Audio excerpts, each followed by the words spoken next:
ದಿನನಿತ್ಯ ಒತ್ತಡದ ಜೀವನದಲ್ಲಿ 24x7 ನಾವು ಏನು ಬದುಕ್ತಾ ಇದ್ದೀವಿ ಅಂತ ಸ್ಟ್ರೆಸ್ ಅನ್ನ ಕಡಿಮೆ ಮಾಡಿಕೊಳ್ಳಿಕ್ಕೆ ಒಂದಷ್ಟು ಹಾಸ್ಯ ಕಾರ್ಯಕ್ರಮಗಳು ಇವತ್ತು ಟಿವಿಗಳಲ್ಲಿ ನಾವು ನೋಡ್ತಾ ಇರ್ತೀವಿ. ಆದರೆ ಈ ಒಂದು ಕಾರ್ಯಕ್ರಮಕ್ಕೆ ವೇದಿಕೆಯಲ್ಲಿ ಆಸೀನರಾಗಿರತಕ್ಕಂಥ ಎಲ್ಲ ಗಣ್ಯರೇ ಮತ್ತು ಮಹಾ ಈ ಒಂದು ಯೂಟ್ಯೂಬ್ನ ಕಿಲಾಡಿಗಳ ತಂಡದ ಎಲ್ಲ ಕಲಾವಿದರೇ, ಮಾಧ್ಯಮದ ಸ್ನೇಹಿತರೆ ಮತ್ತು ಶ್ರೀಕಾಂತ್ ಅವರೇ, ನರಸಿಂಹಮೂರ್ತಿರವರೇ ಮತ್ತು ನಮ್ಮ ರಾಘವೇಂದ್ರ ಭಟ್ರವರೇ ಮತ್ತು ಮಿಂಚು ಅವರೇ ಮತ್ತು ದಿಲೀಪ್ ರವರೇ ಮತ್ತು ಇಲ್ಲಿ ನೆರೆದಿರ್ತಕ್ಕಂಥ ಎಲ್ಲ ಕಲಾಭಿಮಾನಿಗಳೇ, ನನಗೆ ಇವರು ಇನ್ವಿಟೇಷನ್ ಕೊಡ್ಲಿಕ್ಕೆ ಮಿಂಚು ಮತ್ತು ಅವರ ತಂಡದವರು ಬಂದಿದ್ರು. ಇದು ಯಾವ ಟಿವಿಯಲ್ಲಿ ಪ್ರಸಾರ ಆಗುತ್ತೆ ಅಂತ ಕೇಳಿದೆ ನಾನು. ಸರ್, ಇದು ಟಿವಿಯಲ್ಲಿ ಬರೋದಿಲ್ಲ, ಇದು ಯೂಟ್ಯೂಬ್ ಅಲ್ಲಿ ಮಾಡ್ತಾ ಇದೀವಿ, ಯೂಟ್ಯೂಬ್ ಅಲ್ಲಿ ರಿಯಾಲಿಟಿ ಶೋ ತರನೇ ಮಾಡ್ತಾ ಇದೀವಿ ಅಂತ ಹೇಳಿದ್ರು.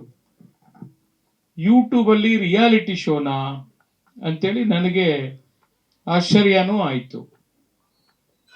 ಅವರ ಒಂದು ಸಾಹಸ ಏನಿದೆ, ಪ್ರಥಮ ಬಾರಿಗೆ ಯೂಟ್ಯೂಬ್ ಅಲ್ಲಿ ಒಂದು ರಿಯಾಲಿಟಿ ಶೋ ಬರ್ತಾ ಇದೆ ಅಂದ್ರೆ ನಿಜವಾಗ್ಲೂ ನಿಮ್ಮ ಧೈರ್ಯಕ್ಕೆ ನಾನು ಈ ಸಂದರ್ಭದಲ್ಲಿ ಅಭಿನಂದನೆಗಳನ್ನ ಸಲ್ಲಿಸ್ತಾ ಇದ್ದೀನಿ.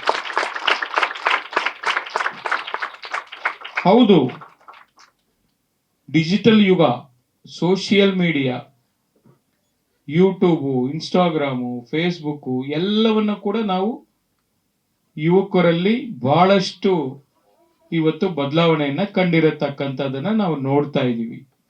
ಅಂಗೈಯಲ್ಲಿ ಪ್ರಪಂಚವನ್ನ ನೋಡುವಂತ ಅವಕಾಶಗಳು, ಒಂದು ಮೊಬೈಲ್ ಫೋನಲ್ಲಿ ಎಲ್ಲವನ್ನ ಕೂಡ ನೋಡುವ ಅವಕಾಶಗಳು ನಮಗಿರತಕ್ಕಂಥದ್ದು. ಇಂಥ ಡಿಜಿಟಲ್ ಯುಗದಲ್ಲಿ ಇವತ್ತು ದಿಲೀಪು ಮತ್ತು ಅವರ ತಂಡದವರು ಬಹುಶಃ ನಮ್ಮ ಕನ್ನಡ ಚಿತ್ರರಂಗಕ್ಕೆ, ಕನ್ನಡದ ಇಂಡಸ್ಟ್ರಿಗೆ ಇದು ಒಂದು ಹೊಸ ಸಾಹಸ ಅಂತ ಹೇಳಿದ್ರೆ ತಪ್ಪಾಗಲಾರದು. ಬಹುಶಃ ಹಾಸ್ಯ ಅನ್ನೋದು ಎಲ್ರ ಜೀವನಕ್ಕೆ ಒಂದು ಪಾರ್ಟ್ ಆಫ್ ದಿ ಲೈಫ್, ಅದು ಕೂಡ ಒಂದು ಅಂಗ ಜೀವನದಲ್ಲಿ, ಅದು ಖಂಡಿತ ಬೇಕೇ ಬೇಕು. ಅದು ಆ ಹಾಸ್ಯ ಮಾಡುವಂತ ಕಲಾವಿದರು ವಿಶೇಷವಾಗಿ ಅವ್ರಿಗೆ ಆ ಭಗವಂತನ ಆಶೀರ್ವಾದ ಖಂಡಿತ ಇದೆ ಅಂತೇಳಿ ನಾನಂತ ಭಾವಿಸಿದ್ದೀನಿ. ಎಲ್ರ ಕೈಲಿ ನಗ್ಸಕ್ಕೂ ಆಗಲ್ಲ, ಆ ಹಾಸ್ಯವನ್ನ ಮಾಡ್ಲಿಕ್ಕೂ ಆಗಲ್ಲ, ಅದು ಕೆಲವ್ರಿಗೆ ಮಾತ್ರ ಸಾಧ್ಯ. ಅಂತದ್ರಲ್ಲಿ ಇವತ್ತು ಬಹಳ ಜನ, ಎಷ್ಟು ಒಂದು 50 ಜನ ಇದ್ದಾರ ಕಲಾವಿದರು, 25 ಜನ, ಮಿಂಚವರು ಮತ್ತೆ ನಮ್ಮ ದಿಲೀಪ್ ಅವರು ಅವರ ನೇತೃತ್ವದಲ್ಲಿ ಒಂದು 25 ಜನ ಕಲಾವಿದರು ಇವತ್ತೆಲ್ಲ ಕೂಡ ಈ ಒಂದು ಕಾಮಿಡಿ ಕಿಲಾಡಿಗಳು, ಮಹಾನ್ ಕಿಲಾಡಿಗಳು ಅಂತ ಒಂದು ಟೈಟಲ್ ಅನ್ನು ಕೊಟ್ಟು ಈ ಒಂದು ಧಾರಾವಾಹಿ ಯೂಟ್ಯೂಬ್ ಅಲ್ಲಿ ಈ ರಿಯಾಲಿಟಿ ಶೋ ಏನು ಪ್ರತಿದಿನ ನೋಡುವಂತ ಒಂದು ಭಾಗ್ಯವನ್ನ ಕಲ್ಪಿಸ್ಕೊಟ್ಟಿದ್ದಾರೆ. ಬಹುಶಃ ಇವತ್ತೇನು ನಮ್ಮ ಕೈಯಲ್ಲಿ ಈ ಒಂದು ಲಾಂಚಿಂಗ್ ಅನ್ನು ಕೂಡ ಮಾಡಿಸಿದ್ದಾರೆ. ಅವರಿಗೆಲ್ಲ ರೀತಿಯಲ್ಲಿ ಆ ಭಗವಂತ ಈ ಟೀಮ್, ಈ ತಂಡದವರಿಗೆ ಯಶಸ್ಸನ್ನ ಕೊಡ್ಲಿ ಅಂತೇಳಿ ನಾನು ಶುಭವನ್ನ ಕೋರ್ತಾ ಇದ್ದೀನಿ.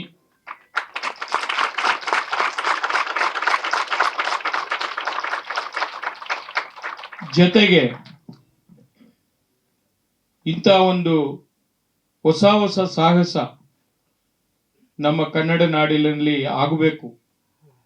ಬಹುಶಃ ಆಗ್ಲೇ ಆ ಪ್ರೊಮೋ ನೋಡಿದಾಗ ನನಗೊಂದು ಅನ್ನಿಸ್ತು, ಟೈಟಲ್ ಅನ್ನ ಬಿಟ್ಟು ಮಿಕ್ಕಿರೋದೆಲ್ಲ ಇಂಗ್ಲಿಷ್ ಪದಗಳಲ್ಲಿ ಇತ್ತು, ಅದನ್ನ ಕನ್ನಡದಲ್ಲಿ ಚೇಂಜ್ ಮಾಡಿದ್ರೆ ಸೂಕ್ತ ಅನ್ನೋದನ್ನ ನಾನು ಭಾವಿಸ್ತಾ ಇದ್ದೀನಿ. ನಾವು ಯಾವತ್ತೂ ಕೂಡ ಹಸಿದಾಗ ತಿನ್ನುವುದು ಪ್ರಕೃತಿ, ಹಸಿವಿರದಾಗ ತಿನ್ನುವುದು ವಿಕೃತಿ, ಹಸಿವಿದ್ದಾಗ ಇನ್ನೊಬ್ಬರು ಕೊಟ್ಟು ತಿಂತೀವಲ್ಲ ಅದು ನಮ್ಮ ಕನ್ನಡಿಗರ ಸಂಸ್ಕೃತಿ ಅಂತ ಹೇಳಲಿಕ್ಕೆ ಬಯಸ್ತಾರೆ. ಅಂತ ಒಂದು ಸಂಸ್ಕೃತಿಯನ್ನ, ಸಂಸ್ಕಾರವನ್ನ ಉಳಿಸಿ ಬೆಳೆಸುವಂತ ಕೆಲಸವನ್ನ ನಾವೆಲ್ಲರೂ ಕೂಡ ಸೇರಿ ಮಾಡೋಣ ಅಂತೇಳಿ ಮತ್ತೊಮ್ಮೆ ಶ್ರೀ ಸಾಯಿ ಗೋಲ್ಡ್ ಪ್ಯಾಲೇಸ್ ನಿಮ್ಮ ಜೊತೆಲಿ ನಾನು ಇರ್ತೀನಿ. ನನ್ನ ಕಡೆ ಆದಷ್ಟು ಒಂದು ಅಳಿಲು ಸೇವೆಯನ್ನು ಕೂಡ ಮಾಡ್ತೀನಿ ಅಂತ ಹೇಳ್ತಾ ಈ ಸಂದರ್ಭದಲ್ಲಿ ತಮ್ಮೆಲ್ಲರಿಗೂ ಶುಭವನ್ನು ಕೋರ್ತೀನಿ. ಮತ್ತೆ ನಾನೊಬ್ಬ ಶಾಸಕನಾಗಿ ಸರ್ಕಾರ ವತಿಯಿಂದ ನಿಮಗೂ ಗೊತ್ತಿದೆ, ಕೆಲವುದಕ್ಕೆಲ್ಲ ಸಬ್ಸಿಡಿ ಸಿಗುತ್ತೆ, ಕೆಲವುದಕ್ಕೆಲ್ಲ ಬೇರೆ ಬೇರೆ ರೀತಿಯಲ್ಲಿ ಸಹಕಾರ ಸಿಗುತ್ತೆ.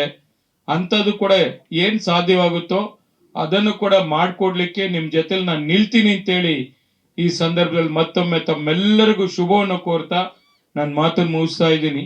ನಮಸ್ಕಾರ.